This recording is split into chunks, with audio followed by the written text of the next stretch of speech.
ఇంతమందిని తన ఆటతో అలరించే క్రిస్ గేల్ గతం వింటే చాలా బాధగా ఉంటుంది. ఇప్పుడు కార్లు, లగ్జరీ అంటూ రాజభోగాలు అనుభవించే క్రిస్ గేల్ వెనుక ఒకప్పుడు అన్నం దొరకక దొంగతనాలు చేసిన రోజులు కూడా ఉన్నాయి. క్రిస్ గేల్ చిన్నప్పటి నుండి కటిక పేదరికంలో పెరిగాడు. కానీ చదివించలేక వాళ్ళ నాన్న చిన్నప్పుడే తన చదువును మాన్పించేశాడు. స్కూల్కి వెళ్ళకపోవడంతో క్రిస్ గేల్కి ఎక్కువ మంది మిత్రులు ఉండేవారు కాదు.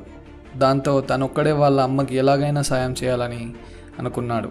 ఏదైనా పని కోసం వెతికితే చిన్నవాడవడం వల్ల ఎవరు ఏ పని ఇచ్చేవారు కాదు. దాంతో క్రిస్ గేల్ చెత్తలో దొరికే ప్లాస్టిక్ వస్తువులు అమ్ముకొని దాంతో వచ్చే డబ్బులు వాళ్ళ అమ్మకి ఇచ్చేవాడు. కొన్నిసార్లు ఆకలేసి దొంగతనాలు కూడా చేశాను అని గేల్ చెప్పడం వింటాం. అలాగే ఎన్నో కష్టాలు పడుతూ ఉన్న సమయంలో లూకాస్ క్రికెట్ క్లబ్లో స్టూడెంట్స్ కోసం గల్లీ వాళ్ళతో ట్రయల్స్ వేస్తుండగా చూడ్డానికి వెళ్ళాడు గేల్. అప్పటి వరకు గేల్కు క్రికెట్ అంటే ఏంటో తెలియదు. కానీ వాళ్ళు ఆడడం చూసి బంతిని కొట్టాలని అర్థమైంది. దాంతో వచ్చిన అవకాశాన్ని వదులుకోవద్దని వేసిన ప్రతి బంతిని తనకు వీలైనంత గట్టిగా కొట్టాడు. దాంతో వాళ్ళకు నచ్చింది. వాళ్ళే ఆహారం పెట్టి గేమ్ నేర్పించేవారు.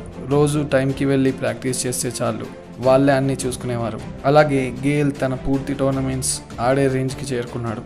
అక్కడి నుండి తను వెస్టిండీస్ తరపున ఓడిఐ ఆడాడు.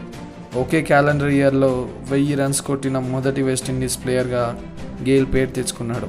అలా ఆడుతూ ఓపెనింగ్ డిస్ట్రక్టివ్ బ్యాట్స్మెన్గా గేల్ పేరు తెచ్చుకున్నాడు.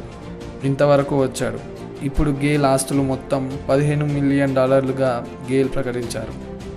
ఎంత ఎదిగినా ఒదిగుండే స్వభావం గేల్ది. అందుకే గేల్ అంటుంటాడు, లూకాస్ అకాడమీ కనుక లేకపోయింటే గేల్ ఇప్పుడు రోడ్ల మీద ఉండేవాడు అని. గేల్ చెప్పేది ఒకటే, వచ్చిన అవకాశాన్ని వదిలిపెట్టుకోకు, ఎవరికి తెలుసు